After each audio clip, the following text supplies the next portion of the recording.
Entre 6 et 9 mois, vous pouvez commencer l'alimentation semi-liquide et mixée avec des purées, légumes, fruits cuits, viande, poissons mixés, en complément de l'alimentation lactée de votre enfant. C'est votre pédiatre qui vous guidera dans cette étape. Entre 9 et 12 mois, vous pouvez commencer l'alimentation moulinée, avec des petits morceaux fondants de légumes, pommes de terre, petites pâtes bien cuites qu'il faudra compléter avec des produits lactés. Si certains aliments venaient à se coincer dans la fente palatine résiduelle ou dans une fistule palatine, nettoyez le nez de votre enfant en fin de repas. Les différentes opérations, les hospitalisations ou la pose d'une sonde nasogastrique peuvent entraîner une hypersensibilité autour de la bouche, du visage ou même des mains et du corps en général de votre enfant. Cette hypersensibilité peut avoir pour conséquence un trouble de l'oralité alimentaire. Nous profitons donc de cette vidéo pour vous expliquer de quoi il s'agit et vous donner quelques astuces pour que l'alimentation de votre enfant redevienne un vrai moment de plaisir. Comment se manifestent ces difficultés d'alimentation ?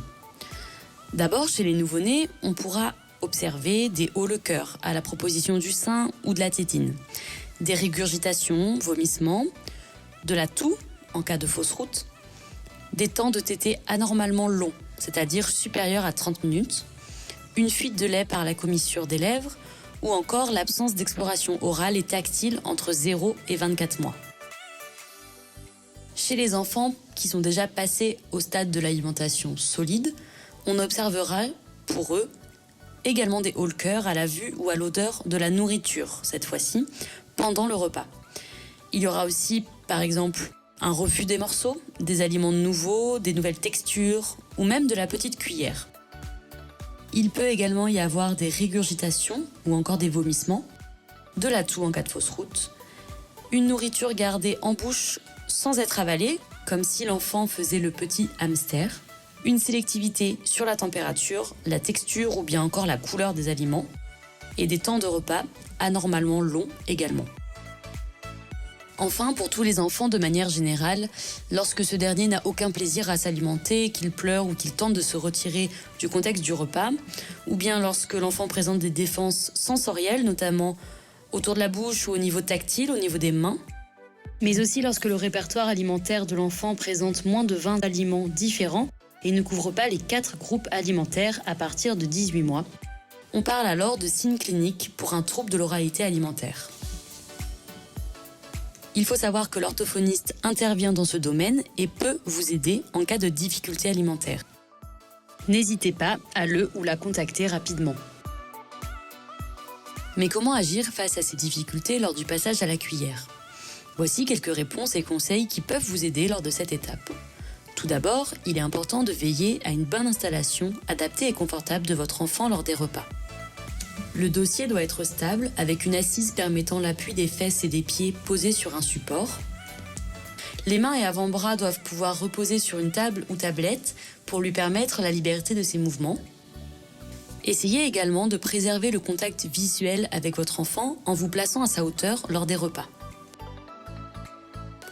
Il faut ensuite veiller à adopter une approche progressive pour que l'enfant découvre les aliments qui sont dans son assiette.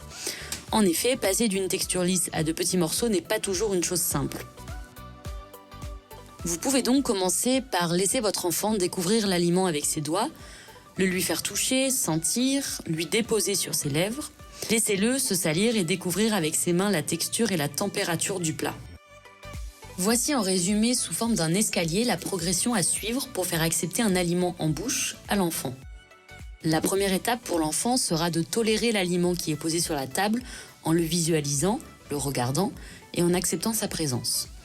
La deuxième étape sera l'interaction avec cet aliment via un ustensile, par exemple un couteau ou un autre objet.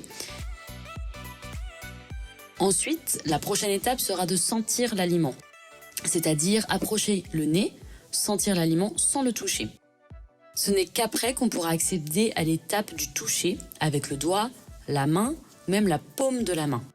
Il faudra que l'enfant manipule l'aliment avant de pouvoir le lécher, lui faire un bisou, le croquer et le recracher s'il n'est pas capable encore de l'avaler.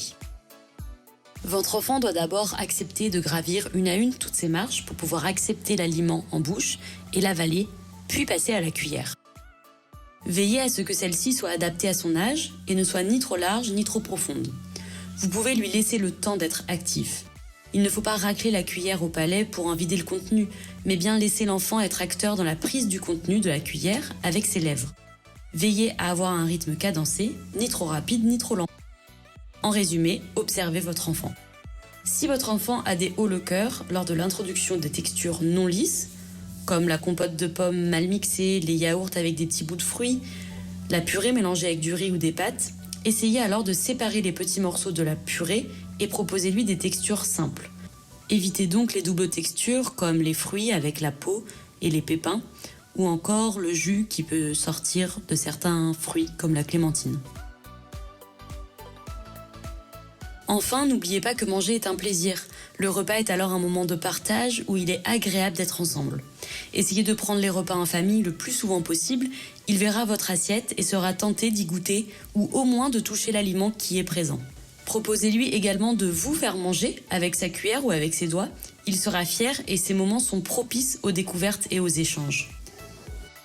Et même si votre enfant ne mange pas, n'hésitez pas à l'installer à table avec vous pour avoir des découvertes sensorielles. En effet, avoir du plaisir à être ensemble peut l'inviter à goûter certaines choses qu'il n'avait jamais essayées jusque-là. En résumé, il ne faut jamais forcer l'enfant à manger, mais bien stimuler ses sens progressivement pour arriver jusqu'à la bouche. Ce qu'il faut donc retenir de cette vidéo, c'est que si votre enfant ne parvient pas à toucher ou à sentir un aliment, il ne pourra pas le mettre dans sa bouche. Utilisez donc tous ses sens pour l'aider. Attention, il est important de vous rappeler que la présence d'une fente faciale, quelle que soit sa forme, ne retarde pas le passage à une alimentation dite solide. En effet, tous les enfants peuvent être confrontés à ce genre de troubles alimentaires. Votre pédiatre vous guidera dans cette étape. N'hésitez pas à faire appel à lui et à demander une consultation auprès d'un ou d'une orthophoniste si besoin.